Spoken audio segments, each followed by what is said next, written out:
د لوی او بخښونکي خدای په نامه درنو زده کوونکو، زه شفیق الله نورزی یو ځل بیا تاسو ته نوی لوست وړاندې کوم. مخکې د دې نه درنو زده کوونکو چې نوی لوست پیل کړو، هیله من یم چې تاسو خپل قلم او کتابچې د ځان سره تیار کړي وي ترڅو د درس مهم ټکي په خپل کتابچو کې یاداښت کړئ. درنو زده کوونکو، یو ځل تیر درس ته یوه لنډه کتنه کوو. د موږ د تیر درس عنوان و حیواني نسجونه. درنو زده کوونکو، موږ د تیر درس په جریان کې بیلابیل نسجونه وپېژندل، لکه بشروي نسجونه، عضلاتي نسجونه، نښلوونکي نسجونه، همدارنګه عصبي نسجونه. او د دې بیلابیلو نسجونو په هکله مو معلومات حاصل کړل. درنو زده کوونکو، تاسو ته مې یوه کورنۍ دنده هم سپارلې وه چې د کورنۍ دندې مطلب و د بشري انساجو دنده. تاسو ته مې درنو زده کوونکو ویلي وو چې تاسو به د بشروي انساجو دنده مې تاسو ته د کورنۍ وظیفې په حیث باندې سپارلې وه ترڅو تاسو د بشروي انساجو په هکله باندې معلومات په خپل کتابچو کې ولیکئ. هیله من یم چې تاسو به خپل کورنۍ دنده سرته رسولي او باور لرم درنو زده کوونکو چې تاسو ډیر زیار وباسئ او د خپل کورنۍ دندې په ټاکلي وخت باندې سرته رسوئ. درنو زده کوونکو، راځو نوي لوست ته. بیا هم د اووم ټولګي اړوند دی، د بیولوژی مضمون یولسم لوست دی. د لوست عنوان دی نسجونه یو له بله سره کار کوي. صفحه ده 15. خپل صفحه په کتابونو کې پیدا کړئ ترڅو نوی درس پیل کړو. د دې درس موخې درنو زده کوونکو څه دي؟ د موږ د دې درس موخې دي چې تاسو ګران زده کوونکي د درس په پای کې لومړی د یوه غړي جوړښت وپېژنئ، دوهم د نسجونو ترمنځ د کار کولو ارزښت درک کړئ. راځو درنو زده کوونکو نوي لوست ته. هغه جوړښتونه چې په هغو کې د نسجونو دوه یا زیات ډولونه یو ځای کار کوي او ټاکلې دنده سرته رسوي د غړي په نوم باندې یادیږي. نو کله چې درنو زده کوونکو موږ وایو نسجونه یو له بله سره کار کوي، نو یو څه به منځته راځي. موږ وایو کله چې څو نسجونه چې هغه دوه ډوله یا د هغه څخه زیات وي کار کوي او یوه ټاکلې دنده سرته رسوي، د څه په نوم باندې یادیږي درنو زده کوونکو؟ د غړي په نوم باندې یادیږي.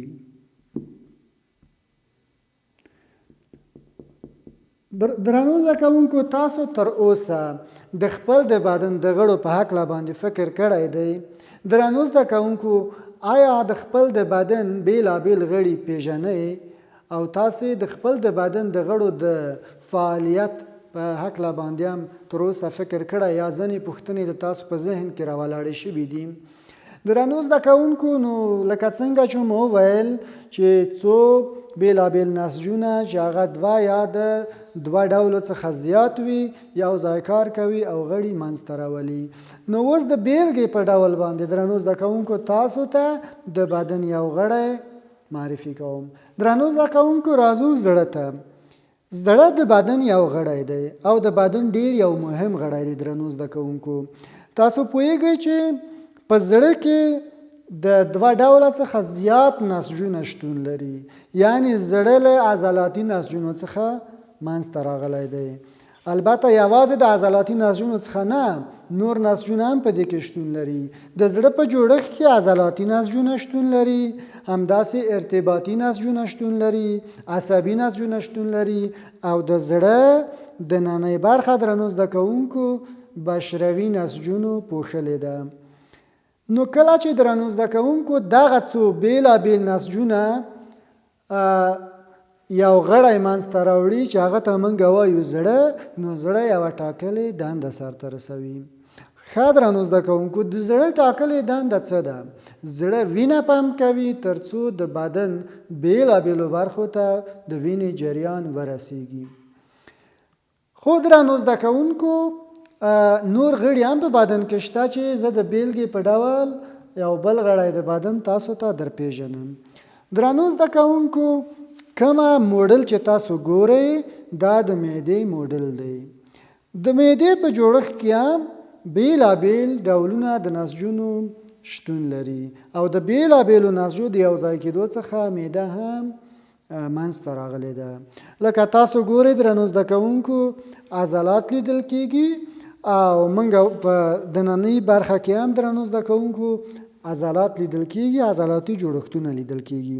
نو موږ وایو درنو زده کوونکو چې په معده کې عضلاتي نسجونه د غذا د موادو د څه دپاره د خوړو د حرکت لپاره دغه دنني عضلاتي جوړښتونه رول لري.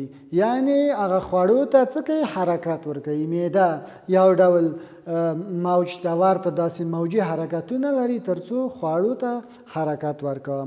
خاص نسجونه هم په معده کې شته چې د معدې په معده کې کیمیاوي توکي تولیدوي چې موږ د بیلګې په توګه ویلی شو انزایمونه تر څو هغه خواړه نرم او د هضم وړ وګرځوي. درنو زده کوونکو دا د بدن هم یو بل غړی دی. همدارنګه درنو زده کوونکو جگر هم د بدن یو بل مهم غړی دی چې د بیلابیلو ډولونو د انساجو څخه منځته راغلی دی او په جگر کې د بدن مهم تعاملات یا تعاملونه سرته رسیږي. نباتات هم درنو زده کوونکو د بیلابیل انساج لري. یعنی نباتی غړي البته درنو زده کوونکو نباتی غړي بیلابیل انساج لري.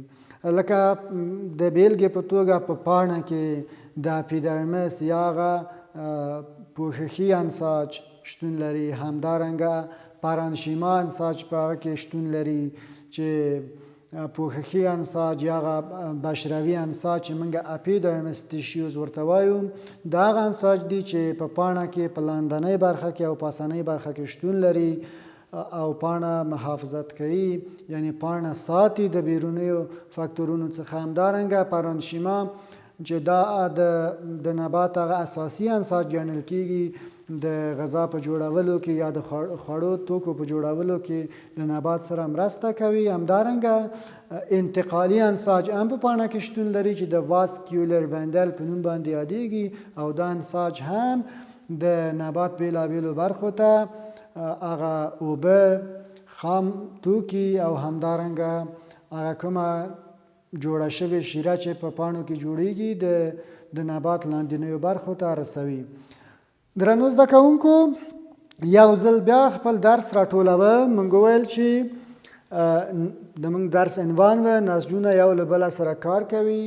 مو ویل چې څو نسجونه بیلابیل نسجونه را یو ځای کېږي چې هغه دوه یا د دوه ډولو څخه زیات وي.